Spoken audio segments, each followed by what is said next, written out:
नमस्कार, मैं रोहन भेंडे। जब भी नेताओं को आप सुनते हैं पॉलिटिकल रैलीज में या फिर पॉलिटिकल मंचों से, तो वो आपको जब भी कहते हैं कि हम विकास यात्रा पर आपको लेके जाएंगे। विकास यात्रा के लिए सबसे इंपॉर्टेंट क्या है? वो है हमारे रिसोर्सेस, नेचुरल रिसोर्सेस। वो कोई रिसोर्सेस खड़े किए नहीं जा सकते। नेचर ने हमें जो प्रोवाइड किया है, उन्हीं रिसोर्सेस के माध्यम से डेवलपमेंट होती है। अब जब रिसोर्सेस फाइनाइट है तो इनफाइनाइट डेवलपमेंट कैसे होगा? ये तो बात समझने की है। लेकिन हम इन नेताओं के पीछे लगे पड़े हैं और पिछले कई दशकों से हमने हमारे सृष्टि ने जो हमें प्रदान किया था, जिस सृष्टि ने हमें दान दिया था, उसको बिगाड़ते चले गए। नतीजा यह हुआ कि पर्यावरण के पूरे प्रोसेस में एक बदलाव आया है। टेम्परेचर बदल गया है। पूरे विश्व में हर साल कुछ ना कुछ छोटा सा टेम्परेचर हाइक हो रहा है। ये छोटा सा टेम्परेचर हाइक मतलब सृष्टि का पूरा चक्र बिगाड़ने की जो प्रक्रिया है उसमें हाथ लगाता है। जम्मू कश्मीर में, कश्मीर हमारे देश का नंदनवन है, हम उसको वेनिस भी कहते हैं इंडिया का। उस कश्मीर में पिछले 39 साल से सबसे ज्यादा हिट इस साल है। पिछले 40 सालों में जो रिकॉर्ड है वो इस साल तोड़े गए हैं। कल ही भारत सरकार का जो मौसम विभाग है, उन्होंने अपने आंकड़े जारी कर यह पिक्चर क्लियर किया कि अभी जो टेम्परेचर जम्मू कश्मीर का है, जो हीट वेव वहां पे है, वो हाईएस्ट लेवल पे है पिछले 39 सालों में। और उसी के साथ वहां के जो बाकी चीजें हैं, वहां पे बारिश जो है, बारिश नहीं आ रही है। और वहां का जो बाकी स्ट्रक्चरल रिफॉर्म्स प्रोसेस है नेचर का, वो भी बिगड़ता जा रहा है। मैं कुछ कहूं इससे पहले या फिर मैं कुछ सुनाऊं इससे पहले आप हमारे देश के प्रधानमंत्री को सुनिए, वो बच्चों से वार्तालाप में क्या कह रहे थे। Sir, my question to you is that we in Assam feel very concerned about climate change and its consequences. Sir, how can you help and guide us to protect our pristine environment? देखिए, आज छोटे छोटे बालक भी climate change और environment change की चर्चा कर रहे हैं।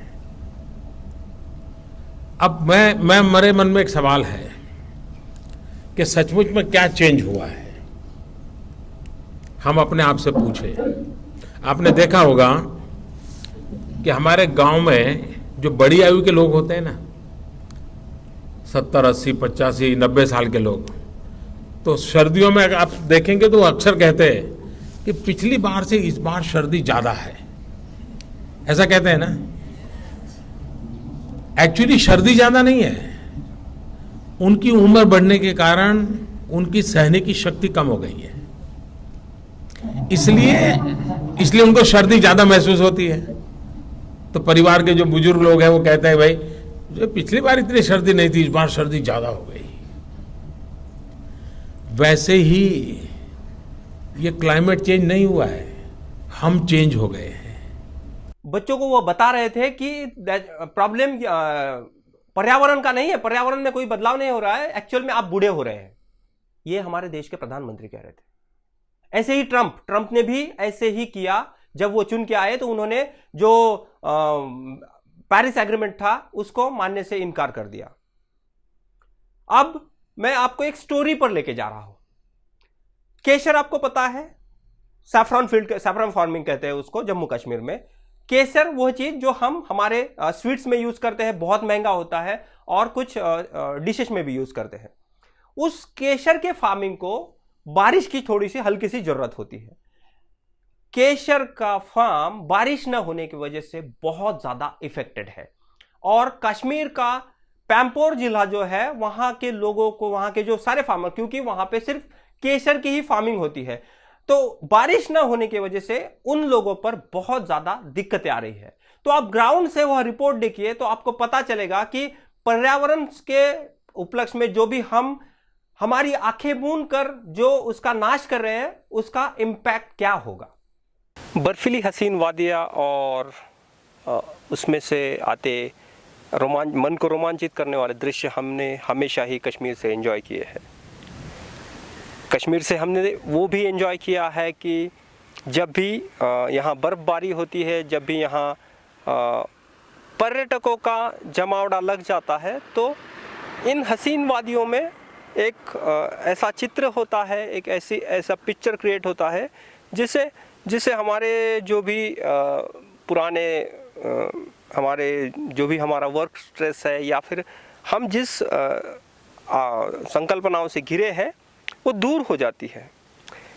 लेकिन बर्फ़ ख़त्म होने के बाद या फिर कश्मीर का एप्पल छोड़ के दूसरी कश्मीर की फार्मिंग क्या होती है, कश्मीर के फार्मिंग में क्या क्या उगता है, इस पर शायद हम भारतीय लोगों का बहुत ज़्यादा ध्यान नहीं जाता है।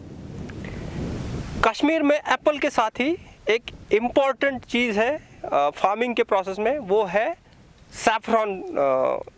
सैफरॉन का जो उनका फार्मिंग है वो 2011 में केंद्र सरकार ने सैफरॉन मिशन का अनाउंसमेंट किया और कश्मीर का जो फार्मिंग सेक्टर है जहाँ पे सैफरॉन की खेती होती है, जहाँ पे सैफरॉन का फार्मिंग होता है, उसके लिए उन्होंने टेस्टिंग सेंटर, लेबोरेटरी और उस सैफरॉन की प्रक्रिया का जो भी प्रोसेस है उसके लिए उन्होंने एक बहुत बड़ा सेंटर अनाउंस किया। उसके लिए 40 करोड़ तक उन्होंने इन्वेस्ट किया। फार्मिंग, सैफरॉन का फार्मिंग, उसके साथ बाकी की प्रोसेस, और अभी फ़िलहाल 2020 में उस फार्मिंग को, जो सैफरॉन का फार्मिंग है, इसके आगे पीछे कौन से प्रॉब्लम्स खड़े हैं, इनको जानने के लिए, इनको हमें तह से पता करने के लिए कि सैफरॉन के फार्मर्स अभी क्या कर रहे हैं, उनकी अभी की क्या सिचुएशंस है, हमें बात करना पड़ेगा ग्राउंड ज़ीरो से। और ग्राउंड ज़ीरो से उन्हीं से बात करना पड़ेगा जो इस सैफरॉन की फार्मिंग में जुड़े हैं। सो सैफरॉन का पूरा प्रोसेस समझने के लिए और इस पर पूरी जानकारी लेने के लिए हमारे दर्शकों को भी और सारे वो लोगों को भी जो कश्मीर को सिर्फ कुछ चुनिंदा प्रोसेस के लिए जानते हैं, उनके लिए हम एक ग्राउंड रिपोर्ट कर रहे हैं। मेरे साथ आज अब्दुल माजिद साहब जुड़ रहे हैं, जो प्रेसिडेंट है सैफरॉन फार्मिंग यूनियन जो है इनके। अब्दुल माजिद साहब, इंडिया बुलेटिन के इस खास ग्राउंड ज़ीरो में आपका स्वागत है। मैं आपसे मेरे दर्शकों के लिए जानना चाहता हूं कि एक्चुअल में सैफरॉन फार्मिंग क्या है, आप कैसे सैफरॉन को उगाते हैं, उसका डिटेल प्रोसेस क्या है, उसके बाद उसको आप कैसे प्रक्रिया करते हैं, मार्केटाइज कैसे होता है, पहले कैसे होता था, बाद में कैसे होता है, अभी की क्या कंडीशन है आपके पास, जो आप कह रहे थे मुझे डिस्कशन में कि आपके पास वाटर का बहुत तकलीफ़ है, इन सारे चीज़ों पे मैं आपकी राय जानना चाहता हूँ। तो हम थोड़ा सवालों से आगे चलेंगे। तो आप सबसे पहले मुझे ये बताइए कि सैफरॉन एक्चुअल में क्या है, इसकी फार्मिंग कैसे होती है? एक्चुअली सैफरॉन की फार्मिंग ऐसी होती है कि जो अगस्त में 15 अगस्त के बाद हम इसकी सोइंग करते हैं। 15 अगस्त के बाद तो नवंबर में इसका लास्ट वीक ऑफ अक्टूबर में इसका क्रॉप आता है। तो उस क्रॉप के साथ फिर हार्वेस्टिंग होती है। इसी दौरान 3 दिन में इसकी हार्वेस्टिंग होती है। तो फिर हमारा पुराना जो ट्रेडिशन था मैं वही बता रहा हूँ आपको। फिर निकाल कर हार्वेस्टिंग करके हम सुखाते थे इसको। फिर ये जो यहाँ के डीलर हैं उनको भेजा जाता है। आज तक वो तो हम ऐसा ही करते हैं। सैफरॉन की बुआई कैसे होती है, कैसे ये तो पहले तो हम वो हाल से बोते थे, लेकिन अब तो जो नया हम 2011-12 से हम कर रहे हैं, अब सोइंग हम हाथ से ही करते हैं। जो नया हमें डिपार्टमेंट ने सिखाया कि आप इस तरह करो, इससे आपको क्रॉप में भी फ़र्क आ जाएगा। और जो हम ऐसे पुराना ट्रेडिशन करते थे उसको 3 साल के बाद हमें क्रॉप मिलता था। इसमें जो हम करते हैं अभी जो नया ट्रेडिशन है, जो हमें सिखाया गया, अभी नया तरीका जो डिपार्टमेंट ने सिखाया या यूनिवर्सिटी ने सिखाया, तो वो हम करते हैं कि हाथ से ही सोइंग करते हैं। तो उसको पहले ही साल क्रॉप आता है, 30-40% पहले ही साल ही आता है क्रॉप उसमें। तो उससे फ़ायदा आ गया एक फार्मर को, और ये जानकारी जो मिल गई उसको, उससे काफ़ी फ़ायदा भी आ गया। सैफरॉन का जब आप बोइंग करते हैं, उसके बाद जब अपने उसमें बो दिया एक बार, तो उसके बाद आपको पानी जो है वो कैसे देना होता है? क्या आप उसको स्प्रिंकलर से देते हैं या कुछ नहीं? अभी कुछ नहीं। पहले तो टाइम पर बारिश पड़ती थी तो ऊपर वाले की मेहरबानी होती थी, तो हमेशा क्रॉप निकलता था ज़बरदस्त। अब तो मौसमी हालात बदलने से तो हमें पानी की अशद ज़रूरत है, क्योंकि टाइम पर मसलन ये अगस्त का महीना है, इसमें तो बारिश अभी होनी चाहिए सैफरॉन के लिए, मैं कहता हूँ, या बाकी क्रॉपों के लिए, लेकिन सैफरॉन के लिए खुसूसी आजकल बारिश होनी चाहिए। 2-3-4 बारिश अगर होती तो टाइम पर। अगर अभी बारिश नहीं हुई तो क्या आप सैफरॉन बो पाएंगे? सैफरान तो ऑलरेडी हमने बोया है, Already लेकिन बोया हाँ वो तो अभी हम जब बोते हैं इसको यानी 4 हमारे साल पीछे नीचे जो फील्ड है इसमें बिल्कुल आप ये बो दिया है पूरा। पर ये तो एक दफ़ा बोने से एक दफ़ा बोया हमने सैफरान का बीज जो कार इसके होते हैं, तो जो एक दफ़ा बोया हमने वो 4 साल 5 साल के लिए 6 साल के भी लिए चलता है। तो वो तो बोया है, सिर्फ इसको जुताई करनी पड़ती है 2 दफ़ा 3 दफ़ा साल में। बाकी अगर जो मौसमी हालात बदल गए, अगर बारिश नहीं आ गई तो खराब भी नहीं निकलता है, ये तो सीधी बात है। लेकिन अब गवर्नमेंट ऑफ इंडिया ने तो क्या आपके पास दूसरे कोई ऑप्शन नहीं है? जो अगर बारिश नहीं आता है तो क्या ऐसे समय में आपके पास ऑप्शन नहीं है कि बोरवेल्स है, पानी है, ऐसा कोई ऑप्शन आपके पास नहीं बिल्कुल है? गवर्नमेंट ऑफ इंडिया ने हमें तकरीबन यहाँ पर इसके लिए तो काफ़ी पैसा भी दे दिया है। ये जो वो यहाँ इसकी आपाशी के लिए मसलन स्प्रिंकल इरिगेशन इसको चाहे वो इन्होंने दे दिया है। लेकिन अभी तो हमारे बोरवेल तैयार है, लेकिन ग्राउंड पर अभी जो बाकी मसलन अभी बिछाने हैं पाइप ऊपर से जो स्प्रिंकल स्टार्ट हो जाएगा। पानी है बोरवेलों में लेकिन अभी चले नहीं है। अभी इस साल उम्मीद है कि अभी कहते हैं 40 वो बड़ा जोर लगा रहे हैं हम भी, उसमें डिपार्टमेंट भी काफ़ी कोशिश कर रहा है। ये दूसरे डिपार्टमेंट को है हैंड ओवर, ये जो बोरवेल है। तो अभी इन्होंने बोला है इस साल हम 40 दे देंगे। तो फिर हम ये तो जिस तरह बाकी कितने परिवार जुड़े हैं इस फार्मिंग के प्रोसेस से? आपके आजू बाजू में डिस्ट्रिक्ट में कितने परिवार जुड़े हैं? इसमें आप यहाँ मैं कहता हूँ पामपुर में तकरीबन 4000 फैमिलियाँ इसके साथ है वाबस्ता है। Okay. इस पामपुर एरिया में, बाकी तो बड़गांव में भी है और कश्तवाड़ में भी है।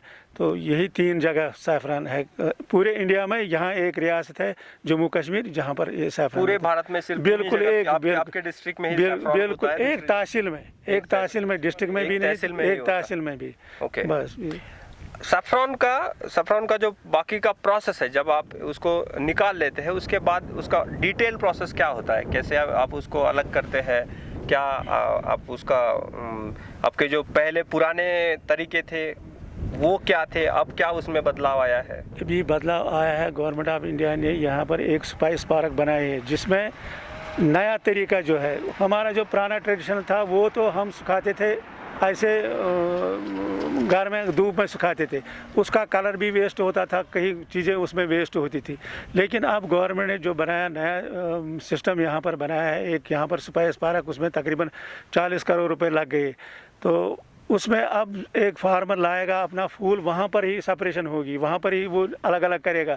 सिग्मा अगर अलग निकालेगा, फूल अलग होगा जाएगा, और साथ ही वो ड्राई भी हो जाएगा, वहाँ साइंसी तरीके पर वो ड्राई हो जाएगा और उसका न कलर वेस्ट होगा न कुछ होगा उसका।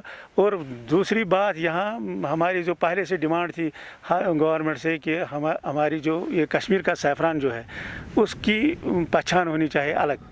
मसलन बाहर जो हमारा डोमेस्टिक डिमांड जितनी भी है वहाँ पर ऐसे सैफरान बिका जाता है कश्मीरी नाम पर, लेकिन एक्चुअली वो होता नहीं है कश्मीरी तो अलग ही एक सैफरान है।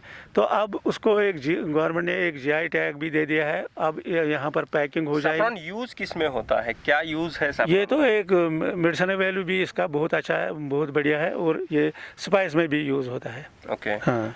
कौन से कॉम्पिटिटर और यहाँ दूसरे जितने भी ये तीर्थ स्थान है, मसलन टेम्पल है, वहाँ पर ये पूजा के लिए भी इस्तेमाल होता है ज़्यादा। ओके, कौन से आपके कॉम्पिटिटर है? जैसा इंडिया में आप कह रहे हैं कि एक तहसील में उगता है, तो ऐसा ही पूरे विश्व से आप कह रहे हैं कि कश्मीर के नाम पे दूसरा सैफरॉन बेचा जाता है, तो वो कौन से क्षेत्र है, कहाँ से आता है ये? वो ईरान से आता है, अफगानिस्तान से आता है, लेकिन हमारे मुकाबले में वो कुछ नहीं है। अगर यहाँ वहाँ पर मसलन इंडिया में जितना भी सैफरॉन भेजा जाता है, हमारा तो अभी पैदावार यहाँ कम ही है, बढ़ जाएगा हमारा पैदावार, ये जो इरिगेशन हो जाएगा इससे हम तकरीबन डिमांड जो जितनी भी इंडिया में डिमांड है वो हम पूरी कर सकते हैं। लेकिन अभी जो वो सिर्फ ईरान से आता है, अफगानिस्तान से आता है, वो हमारे मुकाबले में कुछ नहीं है। अब जो हमारा ये यहाँ पर जो स्पाइस पार्क हमारी बन गई है, ये हमारी फार्मरों की पहले से डिमांड थी कि हमारा सैफरान एक कश्मीरी नाम पर बिकना चाहे, और ये स्पाइस पार्क जो बन गई, अब यहाँ पर एक GI टैग भी गवर्नमेंट ऑफ इंडिया ने दे दिया है। अब वो GI टैग लग जाएगा उस पर, तो बाहर बिक जाएगा वो हमारा ज़ाफ़रान। और जो कीमत अभी जो हमारी मसलन यहाँ पर क्या प्राइस होता है उसका? अभी मसलन 200-250 रुपये पर ग्राम हो जाएगा। पर ग्राम 200 से 250 रुपये बिल्कुल।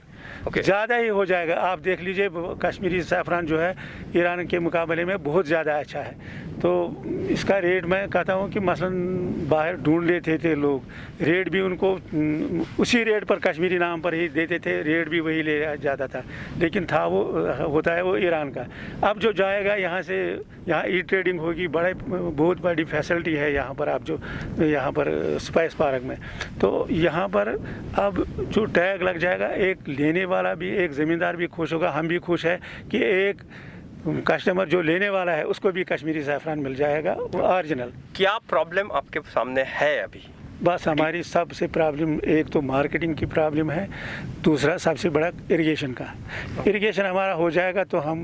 इरिगेशन में क्या प्रॉब्लम है? इरिगेशन बताइए तो पता चलेगा। इरिगेशन में प्रॉब्लम है यही कि अभी ये बोरवेल रेडी है, लेकिन अभी मिलना चाहिए पानी, अभी हमें इस टाइम मिलना चाहिए पानी, ये चालू होने चाहिए तभी हमें इसमें ज़्यादा पानी। बोरवेल पे किसका ये है?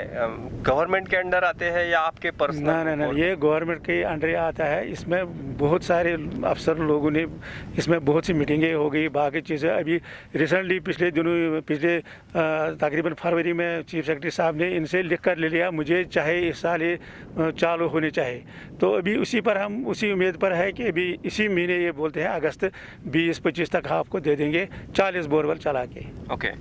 तो चलाते मतलब मैं समझ नहीं पा रहा हूँ, क्योंकि मैं जितना जानता हुआ, मैं जहाँ से आता हूँ वहाँ पे बोरवेल का की आपके पास है, आप पंप का बटन शुरू करेंगे और स्प्रिंकलर शुरू हो जाएगा या पानी शुरू। क्या ये जो बोरवेल है इसका कीज गवर्नमेंट के पास है क्या? नहीं, की का नहीं है, वो प्रॉब्लम नहीं है। प्रॉब्लम ये है कि जो पाइप है इसको ऊपर से चाहे ऊपर से बिछाने हैं, जो स्प्रिंकल वो भी नहीं बिछाए, या कुछ मसलन यहाँ पर एक पंप आपके सामने है, इसमें कुछ अंदर कमियां हैं, कुछ मोटर नहीं है, कुछ प्रॉब्लम है, कोई आइटम नहीं है, इसको वही प्रॉब्लम है, इसीलिए इसको कई सालों से ये खींच रहा है ये काम ऐसे। सैफरान मिशन के अंतर्गत आपके यहाँ पे जो रिसर्च सेंटर बना है उसका उद्घाटन का क्या प्रोसेस है? अभी तक उसका उद्घाटन नहीं हुआ। तो कब होगा? आपके उम्मीद करते हैं कि इसी साल, इस साल हो जाएगा, कुछ तकरीबन इसी महीने में हो जाएगा इस साल। पिछले गवर्नर साहब को भी हमने रिक्वेस्ट की थी आप इसको चालू कर लीजिए, तो वो चेंज हो गया, अब नए आ गए तो कर लेंगे, अभी चेंज अभी हो जाएगा इसको। तो ये एक फार्मर के लिए एक बहुत ही बड़ी बेनिफिट की बात है, जो यहाँ ये जो स्पाइस पार्क है, ये बहुत ही बड़ी। स्पाइस पार्क से फार्मर के जो भी इश्यूज है, जो भी प्रॉब्लम्स है, वो सॉल्व हो जाएंगे। मतलब गवर्नमेंट अपना काम कर रही है, लेकिन समय का जो अभाव है, समय के जो उनके थोड़ा बहुत दूसरे डिपार्टमेंट ने इसमें प्रॉब्लम की, वारना जो डिपार्टमेंट मसला एग्रीकल्चर इसके साथ डील कर रहा है सैफरान मिशन के साथ, उन्होंने उतनी मेहनत की, हमने भी, किसानों ने भी मेहनत की, डिपार्टमेंट ने भी काफ़ी मेहनत की, लेकिन वो मेहनत ही ज़ाया हो गई पानी की ना होने की वजह से। ओके। आप हमारे चैनल के माध्यम से सरकार से या फिर गवर्नमेंट की जो अथॉरिटी, इनको क्या अपील करना चाहते हैं? आखिरी आपको क्या आपके मन में है कि गवर्नमेंट सुने और उस पर कार्रवाई करे?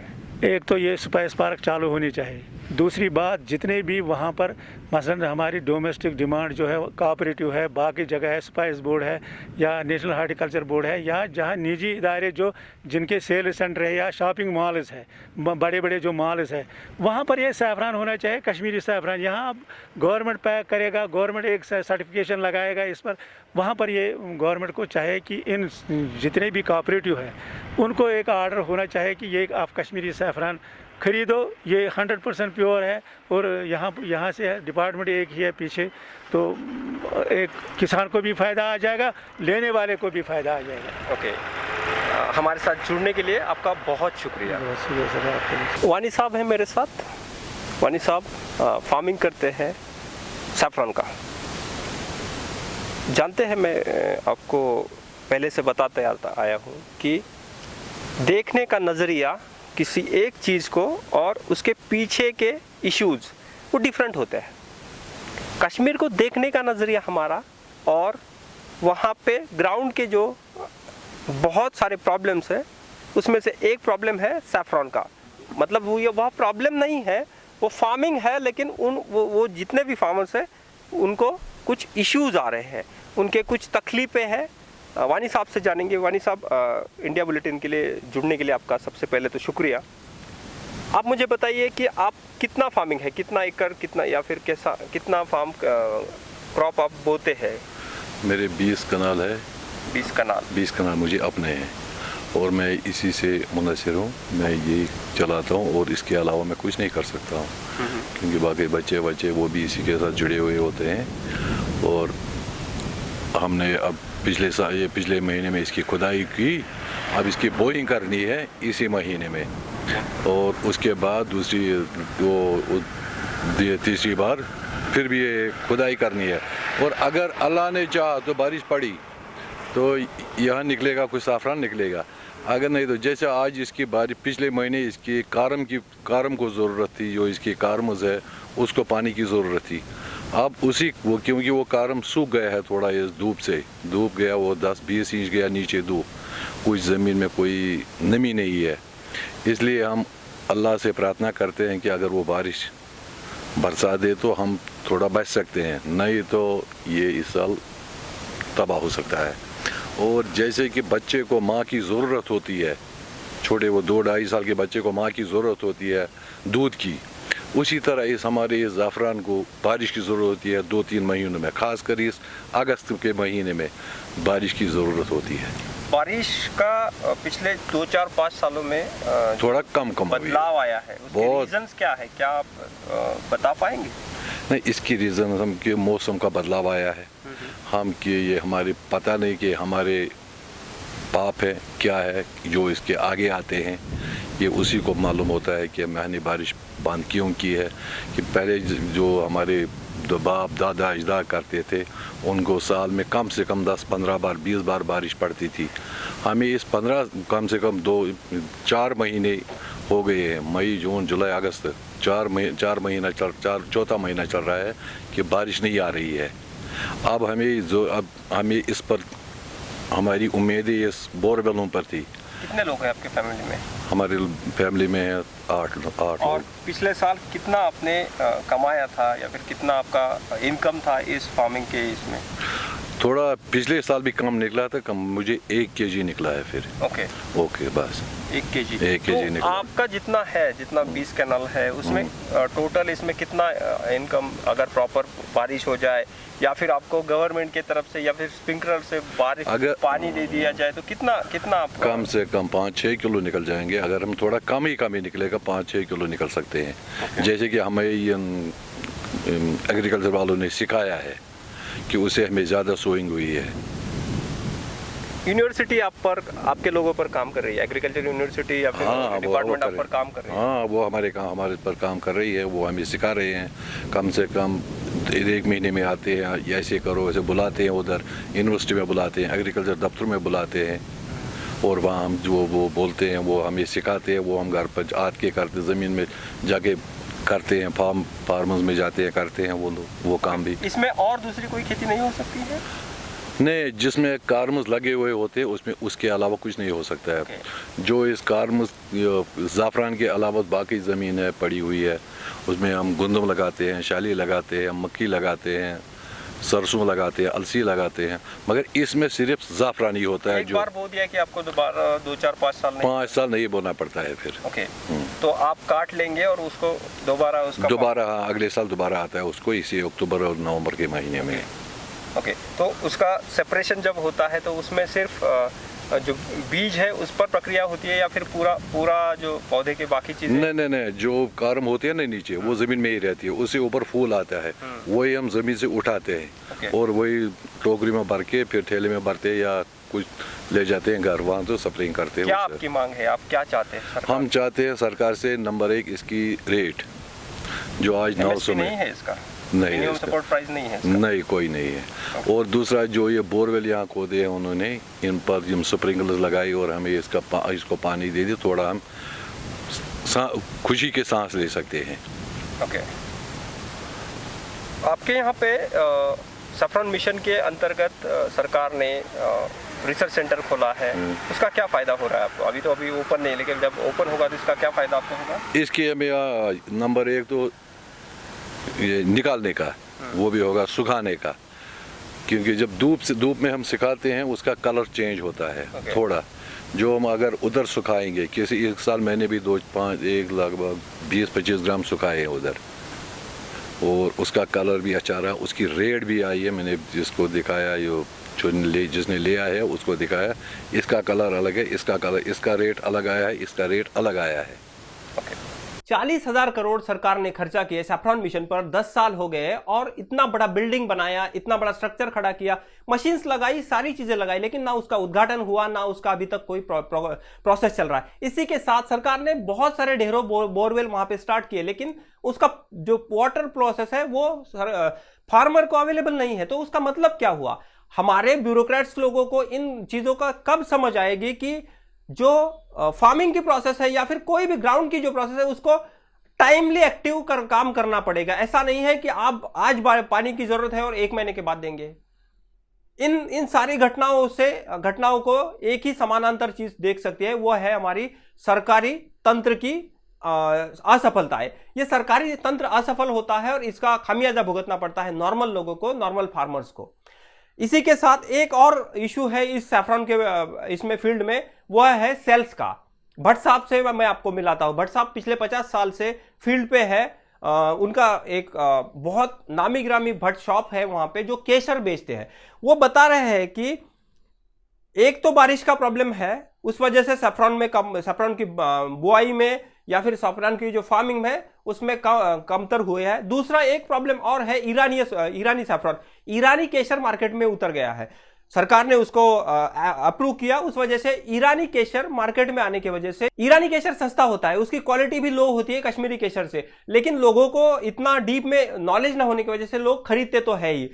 भट्ट साहब बता रहे हैं कि ईरानी केसर की वजह से इंडियन मार्केट को कितना हिट हुआ है। और दूसरी बात और भी, 1 साल हो गया है कश्मीर में पूरा लॉकडाउन है। पहले एब्रोगेशन हुआ आर्टिकल 370 की वजह से, बाद में पैंडेमिक का लॉकडाउन हुआ, तो यहां पे कस्टमर नहीं आ रहे। कस्टमर ना आने की वजह से इस सैफरॉन का सेल्स जो है वो पूरा तरह कोलैप्स हुआ है। ना मार्केट में व्यापारी है जो सैफरॉन खरीदने वाले, बाहर से आने वाले, उस वजह से भी ये पूरा का पूरा बिजनेस इंपैक्ट हुआ है। अब भट्ट साहब को सुनिए तो आपको पता चल जाएगा कि ये कितना डीप रूटली उन पर इफेक्ट कर रहा है और वह पूरे प्रदेश को भी इफेक्ट कर रहा है। सैफरॉन की फार्मिंग और उसका मार्केट, ये डिफरेंट 2 प्रोसेस है। सैफरॉन की फार्मिंग को आपने देख लिया, उनके इश्यूज भी जान लिए, उसी साथ सैफरॉन का जो मार्केटिंग होता है, जो सेल्स होता है, उसको जानने के लिए हमें यह सेंस मिलने के लिए हमें बात करनी होगी जो इस बिजनेस में जुड़े हैं, जो सैफरॉन की सेल्स करते हैं। मेरे साथ नूर मोहम्मद भट्ट साहब जुड़ रहे हैं। 5 दशक से ज़्यादा वो यही काम करते हैं। उनसे मैं आपको रूबरू करवाऊंगा और देखते हैं सैफरॉन की सेल्स का प्रोसेस कैसा है और इनका अनुभव क्या है, और पिछले 1 सालों में इसमें जो टूरिस्ट प्रोसेस बंद है इस वजह से क्या दिक्कत आ रही है। तो भट्ट साहब, आपका सबसे पहले हमारे प्रोग्राम में आप जुड़े, इसलिए आपका शुक्रिया। जनाब, ये प्रॉब्लम के सर आए थे। नंबर 1 जनाब, यहाँ काम नहीं चलते, बाहर का आदमी नहीं आए थे, काम यहाँ मंदा हो गया। हमारे पास ज़्यादा फेमस वो ज़ाफ़रान का है, उसके बगैर हमारे इस गांव में 24 गांव है, ये 24 गांव है केसर बनते। 24 गांव में इसके बारे में पड़ा है, नहीं आते कुछ नहीं जाते। आप कब से जुड़े हैं इस बिजनेस में? जनाब सालों भर है। ओके। हाँ, ये आज का काम नहीं, बहुत ये पीढ़ी से पीढ़ी। हाँ, तो आपके फादर भी यही काम करते थे? फादर भी, हर दादा भी है, हर चीज़ का है। Okay. सारा गांव वाला का है। ओके। इसके जो 24 गांव है, चंदहारा होता, लतपोरा होता, वो हिटीवारा होता, सोमपुर होता, उसके बारे में ये 5 किलोमीटर केसर है, दोनों साइड में 5 गांव का यही काम है। ओके। भट्ट साहब, आप ये मुझे बताइए कि 1 साल पहले जब एब्रोगेशन हुआ आर्टिकल 370 का, उसके पहले आपका बिजनेस कितना था? बहुत। महीने में कितना आपका बिजनेस होता था? जनाब बहुत, पूछने की जरूरत नहीं। ओके। हाँ, जैसे बाहर का आदमी आए थे, बाहर का व्यापारी आए थे, उसका मंगाए थे, भेजेंगे। यहाँ भी आते, टूरी में चलते, हर आदमी के बारे में इसके काम करते। तो अभी जो टूरिस्ट नहीं आ रहा है उस वजह से आपको बहुत थोड़ा रोकेगी, बहुत कम हो गया, बहुत ज़्यादा कम। लोकल काम तो एक है, व्यापारी काम का दूसरा है। व्यापारी लोग आज मांगते 2 किलो, ये 6 मिनट के बाद और बताते। वो लोकल काम होता ना, लोकल काम के बारे में बजाय 6 किलो 15 किलो निकलते। सैफरान आप सिर्फ भारत में बेचते हैं या फिर बाहर विदेशों में? बाजना बम्बई तक, बम्बई तक, ओके ओके, बम्बई तक। सैफरान के साथ और सारी चीजें आप बेचते हैं, मैं देख रहा हूं। अखरोट, बादाम, केसर, ये सब हम घर से बनते। ओके, हाँ, काजू वाजू नहीं, यहाँ नहीं बनते। ओके, नहीं, काजू बाहर से आते, किशमिश बाहर से आते, क्रैनबेरी बाहर से आते। यहाँ का फेमस अखरोट तो बादाम और केसर ज़्यादा फेमस है। ओके, केसर इस 24 गांव के अंदर सिर्फ ज़्यादा केसर कि उसके पास पैसे भी आते, तो व्यापारी आते, इसके ज़्यादा पैसे आते। हाँ। सैफरान के बारे में अभी जो सरकार ने इनिशिएटिव लिए है, सैफरान मिशन का, यहाँ चलाता नहीं, ये रिसर्च सेंटर बन है अभी तक, चलाता नहीं। तो चलने से जो क्वालिटी का ये है, आपके पास अच्छी क्वालिटी आ जाएगा, पूछने की जरूरत नहीं। बाकी ओके, जितना हम खुद बना खेती बाड़ी का काम करते, खुद उगाते। आप सैफरान उगाते भी? बिल्कुल जनाब, खुद बनाते, खुद बेचेंगे। ओके, बस ठीक है। आप एक आखिरी सवाल आपसे, मुझे ये बताइए कि सैफरान का जो अभी इस साल का जो बिजनेस है ये ठप पड़ा हुआ है, इसके वजह से आपके धंधे पर जो आज आई है, जो पूरा बिजनेस पूरा मंदा होता है। कितना नुकसान आपको लग रहा है? उसके बारे में सोचो मत, उसके बारे में नहीं सोचो। ठीक है, थैंक यू हमसे जुड़ने के लिए। आप सोच रहे होंगे कि मैं जम्मू कश्मीर आया हूँ, कश्मीर के ऐसे प्रदेश में हूँ जहाँ पे मिलिटेंसी है, गन फाइट है, अटैक है। ऐसे समय में किन चीज़ों पे ध्यान रख रहा हूँ? मैं यही हमेशा से कहता हूँ कि जो मुद्दे हैं वो सामान्य जन के होने चाहिए। यहाँ पे सिर्फ गन फाइट या फिर बुलेट फाइट ये मुद्दा नहीं है, यहाँ फार्मिंग भी एक बहुत बड़ा मुद्दा है। फार्मिंग में जो प्रोसेस होनी चाहिए, जो सपोर्ट होना चाहिए, इन सारी चीज़ों से जो अब आप सोचिए, एक फसल का दाम 250 रुपया पर ग्राम है, 250 रुपया पर ग्राम, और पूरे भारत में सिर्फ एक ही तहसील में उसकी फार्मिंग होती है। तो ऐसे समय में इन फार्मर्स का जो भी इश्यूज़ है, जो भी उनको तकलीफ है, उसको ध्यान दीजिए। ये गवर्नमेंट का काम है, ये बाकी लोगों का भी काम है। मेरा काम था इस स्टोरी को रिपोर्ट करके आपको बताना कि बर्फीली वादियों को, हसीन वादियों को आपका देखने का तरीका, और ग्राउंड पे उसी के साथ उस वादियों में रहने वाले लोगों के प्रॉब्लम्स, इन दोनों समानांतर घटनाओं को आपको ठीक से देखना पड़ेगा। पैम्पोर से कैमरामैन मंजूर अल हसन के साथ मैं रोहन बेंडे, इंडिया बुलेटिन के लिए। तो बात समझिए, पर्यावरण के बारे में हम जागरूक रहेंगे तो ही हम बचेंगे। यह बात छोड़ दीजिए कि रास्ते या फिर जंगलों की जो अवैध कटाई है, वो कटाई, खनन के लिए, उत्खनन के लिए जंगलों का साफ करना, यह आपको, आपके बच्चों को और आपकी आने वाली सारी पीढ़ियों को इंपैक्ट करेगा। तो जब भी नेता कभी आपको डेवलपमेंट के बारे में पूछता है तो उसको सबसे पहले पूछे कि उसका डेवलपमेंट का प्लान क्या है। वह अगर आपके फाइनाइट सोर्सेस के साथ जो हमारे नेचर ने हमें दी है उसके साथ इन्फिनिट डेवलपमेंट का वादा करता है, तो समझ जाइए कि वह आपके भविष्य को और आपके बच्चों के भविष्य पर कुठाराघात करने वाला है। आज के लिए इतना ही, कल फिर और मिलते हैं, तब तक के लिए नमस्कार। Subscribe now and press the bell icon. Never miss an update.